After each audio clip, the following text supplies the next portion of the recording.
لە کابینەی نوێمدا یەکێک لەو کەرتانەی کە زۆر گرنگی پێدەدرێت ئەویش بابەتی یاخودکەرتی کشت و کاڵە لە ماوەکانی ڕابردوودا هەناری هەرێم هەناردە دەکرا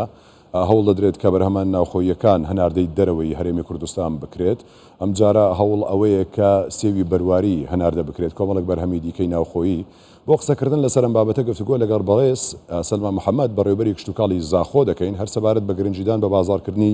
بەرهەمی زوتیاران و هەناردەکردنی بەرهەمەکانی ناوخۆیی بابزانین ئەوان بەتەمای چین پلانیان چییە؟ بەڕێز سەلمان سڵاوت لێبێت ڕەوشی کشت و کاڵ ئێستا لە دەڤەرەکەی ئێوە چۆنە؟ سڵاو بەڕێز سپاس بۆ دەلیبێ ڕەوشە بە کشت و کاڵ دەبەرە سنووری دارە سەربەخۆیە زاخۆ و سنووری ڕێوەبەریە گشتیە کشت و کاڵێ چاندن ئیدارە سەربەخۆیە زاخۆ تا ڕادەکە بەرەف باشی پڕێوە چتن بەرهەمێکی باش تایبەتی بەرهەمە ناوخۆی پشتەوانی لێ تێداکردنێ تایبەتی کابینەنەیە و پشتەوانیە جەنابێ سەرۆکی حکومەتە هەرێما کوردستانê بۆ ناساندنا ئان بۆ پشتەوانیکردنا کەرتê چاندنê û پشتەوانیە جوتیارە بۆ هێنارتنا بەرهەمê wana بۆ ji derveyî herêma Kurdistanê daxil bû nav Iraqê yan ji derveyî سنوورên Iraqê jî bihête hinartinê evecek piştevaniyeka yekcar zor e bۆ cotiyarî dilxweşkereke peyveka dilxweşker e bۆ cotiyarî ke berhemê wana salane bihête xerckirin û berhemekî baş destê xwe da bibînin bۆ peydakirina jîn û jiyara xwe ya ew kesên ke vî karî rad bin evecek delîveka yekcar zor e bۆ cotiyarê deverê ke rêja betaliyê jî kêm bibitin û berdewamî karê çandinê bikin wekû cenabê te zantin çandin êkeş berhemên an samanên berdewam زۆر باشە ke jiyara xelkê pêve tête girêdanê û peyda dikitin زۆر باشە کاک سەلمان یانی بەرهەمی زوتیاران لە دەڤەرەکە سنووری سەربەخۆیی دارەی زاخۆ یعنی هێندە بە فەڕ و بەپیت بووە زیادی کردووە کە جگە لە بەرهەمی ناوخۆ یاخود بەشی ناوخۆ بەشی ئەوەش دەکات کە بنێردرێتە دەرەوە و ئەو بابەتانەی ئەو بەرهەمانەی کە دەینێرنە دەرەوە زیاتر چین پلانتان چۆن بۆ ئەمە داناوەکە بەرهەمی ناوخۆ جوتیاران بنێرنە دەرەوە وەکو ساڵابۆریژێک بەرهەمێ زاخۆ هەنارە زاخۆ ناودارە بەرهەمێ هێنارە ڕێژاکە باش بەرهەمێ هێنارە تێتە بەرهەمینان ڕێژاکە باشش فی بەرهەمی هاتیە هەنارتن بۆ دەولەتت کەنداوێ پشتەوانیە جەنابێ سەرۆکی حکومەتە هەرێما کوردستانê وەکو ev salajek her plan dane ev berhemê cotiyara wekû hinar bihête hinardekirin boj derve zêdebarî berhemên navxweyên werzî ke berhemên wekû pitata wekû tamata rêjeka baş hatine çandin zêdebarî berhemên dîtên yên werzî kel sinûrê îdara serbexweya zaxo hatine çandin û zêdeyî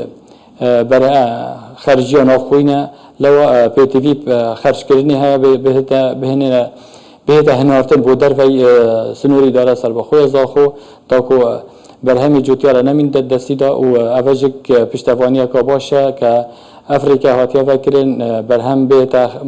xerckirin جوتیارە بۆ دەرڤەیە و هەنارتن بۆ دەرڤەی سنووری دارە سەربەخۆیە زاخۆ و هەرێما کوردستانê بەڵێ کاک سلمان تازە هاوکاریشم چەکدار لە راپۆرتەکەیدا باسی دەکرد باسی سێوی بەرواری دەکرد و هاوڕێیانیش هاوکاران دەڵێن زۆر خۆشە من نەم خواردووە دەڵێن سێویی بەتامە سێوی بەرواری بۆ ئەمە چیتان کردووە ئەمە چۆن دەنێرنە دەرەوە ینی جگەلەوەی بەرهەمی ناوخۆ پڕ دەکاتەوە بۆ ناوخۆ تێرا دەبێت ئەی بۆ دەرەوە ئەو سێوە دەنێرنە شوێ berhemê sêva berwariya zêdebarî behra pitir girêdaya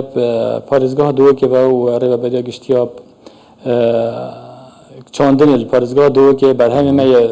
zêdetir em serşûrek berhemê henara îdara serbexweya zaxo em serkar dikin wekû plana hikûmeta Herêma Kurdistanê planeka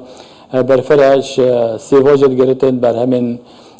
henara jî digiritin her berhemekî zêde bihête bikeftet bazarê de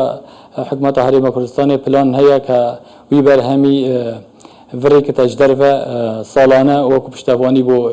cotiyara wekî me got daye diyarkirin ke چاندن سامانه کی بردوام ملت و دولت شین متمانه سر بکن بو پیدا کردن جیرو جیارا خواب برهمه کی باشن دهات کی باش بو نافخوی پیدا بکن. باشە لە دەڤەرەکە داچی پێویستیەک هەیە بۆ چاندن و کشت و کاڵکردن بۆ ئەوەی زیاتر جوتیاران گرنگی بە بەرهەمەکانی ناوخۆ بدەن بۆ ئەوەی زیاد کا بەرهەمەکان هیچ پێویستیەک هەیە کە داوا بکرێت.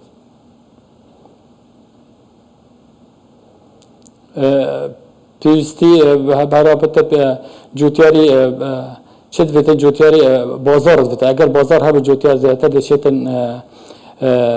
برهمی خواه پره بید و گرینگی بید و زیادتر خماندی کتن برهمی که باشتر بخطت بازاری دا لو جوتیار پیتوی بازار یک و برهمی جوتیاری نمین دستی دا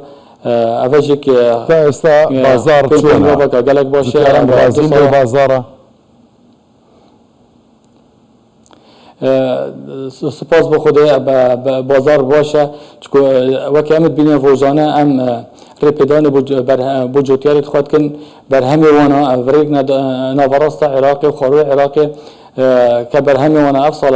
نماید دستی دب روزانه بردوام بر همه وانا چطور خرجت بتن اوه ریکه که گلک باشه پشتوانیه که گلک باشه حکمت حریم کردستان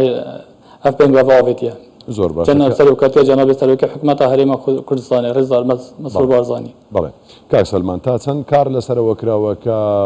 میوە یاخود بەرهەمی دەرەوە کەم بکرێتەوە زیاتر گرنگی بە بەرهەمەکانی ناوخۆ بدرێت ئەو هەموو سێ و هەنار و هەرمێ و پەتاتە و سوزانم ئەو هەموو بەرهەمە خۆشانە و بەتامانەمان هەیە پێویست دەکاتەوەی کە لە دەرەوە بهێنرێت ئەمە کاریگەری لەسەرەوە دروست ناکات کە بەرهەمی جوتیارانی خۆمان زیاتر بمێنێتەوە کار لەسەرەوە کراوە کە بەرهەمەکانی دەرەوە کەم بکرێتەوە تاوەکەوەی خۆمان بازاری باشتر بێت. بله لیف روزنامه چاندنی کار سروی چندی هاتیه که دمی برهمک بکفتت بازار دا ریجا هورده کرنی اینان اجدر و کیمت بتن دا که برهمی جوتیاری بهتا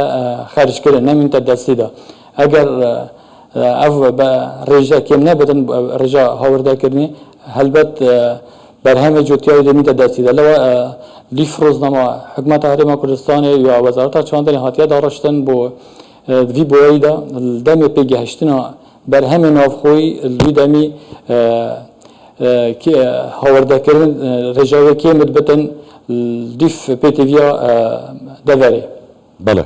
بەڕێز سەلمان محەممەد بەڕێوەبەری کشت و کاڵی زاخۆ زۆر سپاس ماندوو نەبیت.